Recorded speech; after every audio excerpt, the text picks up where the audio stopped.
الحمدللہ رب العالمین والصلاة والسلام علی اشرف الانبیاء والمرسلین نبینا محمد وعلی آلہ وصحبہ اجمعین اما بعد۔ کیا آپ جانتے ہیں کہ سال کے سب سے بہترین دن کون سے ہیں؟ یہ ذو الحجہ کے پہلے 10 دن ہیں کہ جن میں کیے گئے اعمال اللہ تعالیٰ کو سب سے زیادہ پسند، سب سے زیادہ محبوب ہیں۔ نبی علیہ السلام نے فرمایا جتنا کوئی نیک عمل اللہ تعالیٰ کو ان 10 دنوں یعنی ذو الحجہ کے پہلے 10 دنوں میں پسند ہے، اتنا کسی اور دن میں پسند نہیں ہے۔ آپ سے پوچھا گیا یا رسول اللہ کیا جہاد فی سبیل اللہ بھی نہیں؟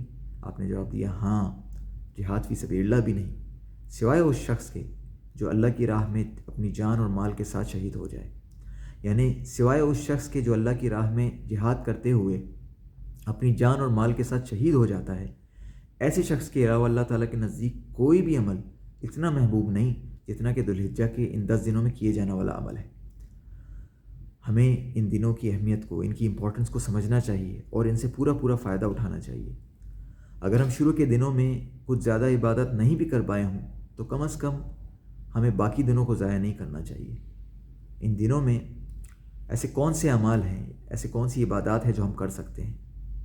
ان دنوں میں ہم خوب ذکر و اذکار کریں، مثلا سبحان اللہ، الحمدللہ، لا الہ الا اللہ، اللہ اکبر۔ اسی طرح ان دنوں میں جو تکبیرات پڑھی جاتی ہیں ان کا اہتمام کریں، جیسے اللہ اکبر، لا الہ الا اللہ، واللہ اکبر وللہ الحمد۔ اسی کے ساتھ ساتھ قرآن کی خوب تلاوت کریں۔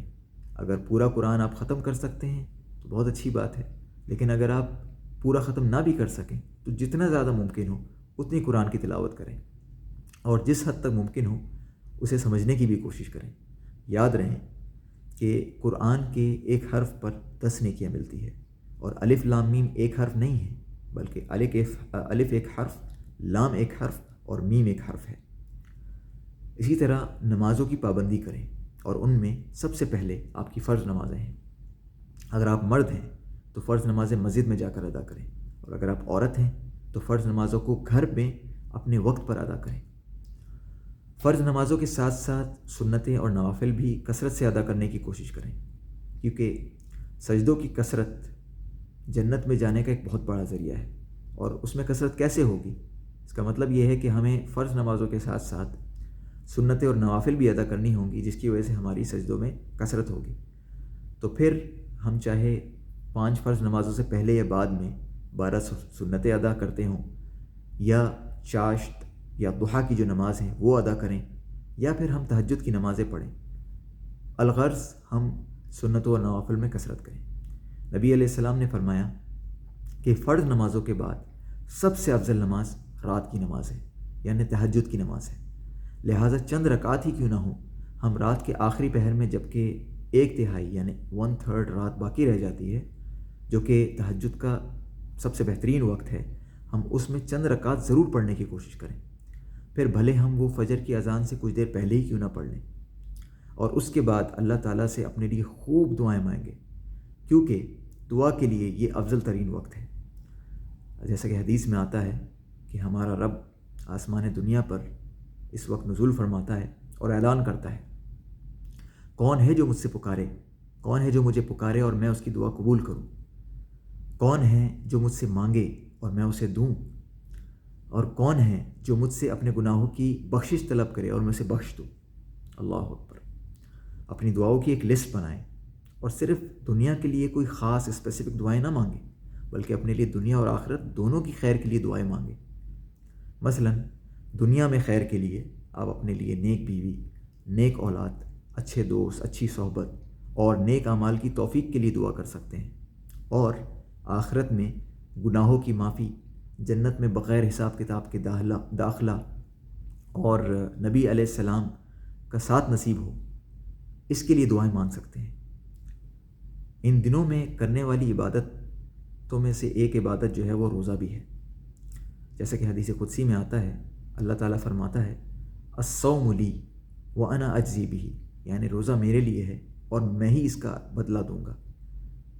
تو ذو الحجہ کے پہلے 9 دنوں میں روزہ رکھنا یہ بہت بڑے اجر کا حامل ہے، بالخصوص یہ نبی صلی اللہ علیہ وسلم کی سنت بھی رہی ہے، تو ہمیں کوشش کرنی چاہیے کہ ہم اس سنت پر بھی عمل کریں۔ اگر ہم پورے 9 دنوں کے روزے رکھ سکتے ہیں تو بہت اچھی بات ہے، لیکن اگر ہم پورے 9 دنوں کے روزے نہ بھی رکھ پائیں تو کم از کم کچھ دنوں کے روزے، اگر کچھ دنوں کے بھی نہ ہوں تو کم از کم عرفہ یعنی 9 ذی الحجہ کا روزہ تو کم از کم ضرور رکھیں، کیونکہ یہ ایک روزہ اس کی وجہ سے انسان کے 1 سال پچھلے اور 1 سال اگلے گناہ معاف کر دیے جاتے ہیں۔ سبحان اللہ۔ ایک اور عبادت جو ان دنوں میں آپ زیادہ سے زیادہ کر سکتے ہیں وہ صدقہ و خیرات ہے، لہٰذا غریبوں اور مسکینوں پر خوب خرچ کریں، اور ان سب میں سب سے پہلے اپنے غریب رشتہ داروں کو یاد رکھیں، کیونکہ ایسے کرنے میں آپ کے لیے دگنا اجر ہے۔ ایک، غریبوں کی مدد کرنا، اور دوسرا اپنے رشتہ داروں کے ساتھ صلہ رحمی کرنا۔ اگر آپ بہت زیادہ صدقہ خیرات نہیں بھی کر سکتے ہوں تو اپنی استطاعت کے مطابق، جتنا بھی آپ استطاعت رکھتے ہوں اس کے مطابق جو ہیں آپ اپنی حیثیت کے مطابق کچھ نہ کچھ صدقہ ضرور کریں۔ یہ نہ سوچیں کہ اتنا کم دینے سے کیا ہوگا، بلکہ یہ سوچیں کہ جس کی راہ میں آپ خرچ کر رہے ہیں وہ رب آپ کی خالص نیت کی وجہ سے اس صدقے کو کتنا بڑا بنا سکتا ہے۔ نبی علیہ السلام کا فرمان ہے، اتقوا النار ولو بشق تمرہ، کہ جہنم کی آگ سے خود کو بچاؤ، جہنم کی آگ سے بچو، چاہے کھجور کا ایک ٹکڑا صدقہ دے کر ہی کیوں نہ ہو۔ لہٰذا ہمیں جتنا بھی ہو سکے اپنی استطاعت کے مطابق صدقہ کرنا چاہیے۔ ایک اور عظیم عبادت جو پورے سال میں آپ صرف اسی وقت کر سکتے ہیں وہ ہے قربانی۔ ویسے تو قربانی آپ عید کی نماز کے بعد سے لے کر 13 ذی الحجہ کی مغرب سے پہلے تک کر سکتے ہیں، لیکن افضل یہ ہے کہ آپ عید کے پہلے دن قربانی کریں، کیونکہ عید کا پہلا دن ذی الحجہ کے پہلے 10 دنوں میں شامل ہے، جس میں کسی بھی نیکی کا ثواب جو ہے کئی گنا زیادہ بڑھا دیا جاتا ہے۔ قربانی کا گوشت خود بھی کھائیں، رشتہ داروں، دوستوں، احبابوں کو بھی دیں، اور غریبوں اور مسکینوں میں بھی تقسیم کریں۔ قربانی ایک عظیم عبادت ہے، لہٰذا یہ نہ سوچیں کہ جن پیسوں میں نے قربانی کرنی ہے اس سے بہتر ہے کہ میں کسی غریب کی مدد کر لوں یا کہیں پر کولر لگوا دوں، واٹر کولر لگوا لوں۔ نہیں، اگر اسی طرح ہر کوئی سوچنے لگ گیا تو ایک وقت آئے گا کہ قربانی کی سنت غریبوں کی مدد کرنے کے نام پر ختم ہو جائے گی۔ لہٰذا اگر آپ قربانی کی استطاعت رکھتے ہیں تو قربانی بھی کریں اور اس کے ساتھ ساتھ اپنی حیثیت کے مطابق غریبوں کی مدد بھی کریں۔ حقوق اللہ کے ساتھ ساتھ حقوق العباد کا بھی خیال رکھیں، لوگوں کے ساتھ اچھا معاملہ رکھیں، کسی پر ظلم نہ کریں، کسی کو دھوکہ نہ دیں، کسی کا حق نہ کھائیں، صلہ رحمی کریں، جو رشتے ٹوٹے ہوئے ہیں انہیں جوڑنے کی کوشش کریں، لوگوں کو اللہ کے لیے معاف کریں، اللہ تعالیٰ آپ کو معاف فرمائے گا۔ اپنے اخلاق کو اچھا بنائیں اور اس کی شروعات اپنے گھر والوں سے کریں، کیونکہ نبی علیہ السلام نے فرمایا کہ تم میں سے سب سے بہترین شخص وہ ہے جو کہ اپنے گھر والوں کے ساتھ بہتر ہے، اور میں تم میں سب سے زیادہ اپنے گھر والوں سے بہتر ہوں۔